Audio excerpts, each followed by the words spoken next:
ፈላስፎች ስለ መኪና አልተከራከሩም፣ ስለ ባቡር አልተከራከሩም፣ Mhm. አልተከራከሩም። ስለ ኤአይ ግን እያወሩ ነው፣ እየጻፉ ነው፣ እየተከራከሩ ነው። ሰው ኤአይ የፈላስፎች ጉዳይ ለምን ሆነ? አንድ ባጭሩ በጣም ሰፊ እንደሆነ አውቃለሁ። በጣም ባጭሩ ግን ኤአይን በተመለከተ በፈላስፎች መካከል የሚያጨቃጭቁት ዋና ዋና ነገሮች ምንድን ነው? እሺ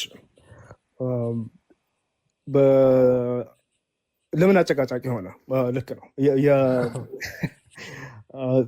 ፍልስፍና ውስጥ በጣም ለምን ትልቅ ጥያቄ ሆነ? ፍልስፍና በባህሪው እንደዚህ በጣም ትላልቅ የሚባሉ ጥያቄዎችን ያነሳል። ለምሳሌ እውነት ምንድን ነው? እውቀት ምንድን ነው? አምላክ አለ የለም? እንደዚህ አይነት የህይወት ትርጉም ምንድን ነው? ግዙፍ ጥያቄዎችን ይጠይቃል።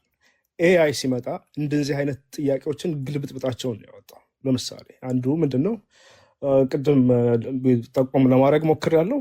እኛ የተለየነን ሰብአዊ መብትን እንውሰድ። ለምሳሌ ሰብአዊ መብት ሰዎች መብት አለን ተብሎ የሚታሰበው በተግባር ይውልም አይዋልም እኛ ከባህሪያችን የሚመነጭ ነው። ከአፈጣጠራችን እንግዲህ ተፈጥረናል ብለን ካሰብን ማለት ነው የሚመነጭ ነው።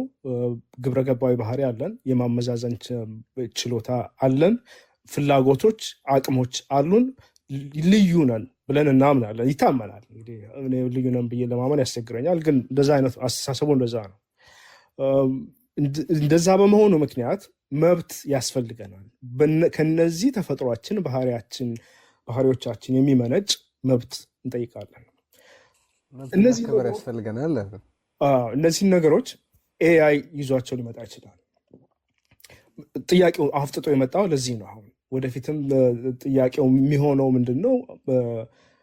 አጨቃጫቂ የሆነበት ምክንያት ምንድን ነው? የፍልስፍና ጥያቄ የሆነበት አንዱ ምክንያት ከብዙዎቹ አንዱ ይሄ ሊሆን ይችላል። ግን ስጋቶችም ደግሞ አሉ።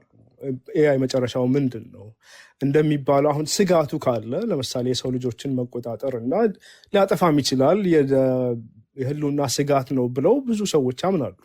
የባለሙያዎቹ ጥናቱን እየሰሩት ያሉት ስጋት ነው ብለው ብዙ ሰዎች ያምናሉ። የባለሙያዎቹ ጥናቱን እየሰሩት ያሉት ሰዎች ለምሳሌ ኔትወርክስ በሚባለው ጥናቱና ግኝቱ የኮምፒውተር ሳይንቲስት ነው፣ ግን የፊዚክስ የኖቤል ሽልማት ከ2 ዓመት በፊት የተሸለመ ሰው ነው። አሁን እሱ እንደ መጥምቁ ዮሐንስ በምድረ በዳ እንደሚጮህ አይነት ነው የምትሰማው በየቦታው የሚያደርገው ቃለ ምልልስ። አደጋ ላይ ነን፣ መጠንቀቅ አለብን፣ አንድ ነገር አድርጉ እያለ ነው ያለው። አንዳንድ ሰዎች ራሱ ፈቶ የለቀቀውን አወሬ ለምን ራሱ አይሰበስብም የሚሉ ሰዎች አሉ። ዝም ብሎ ቀልድ ነው የሚሆነው።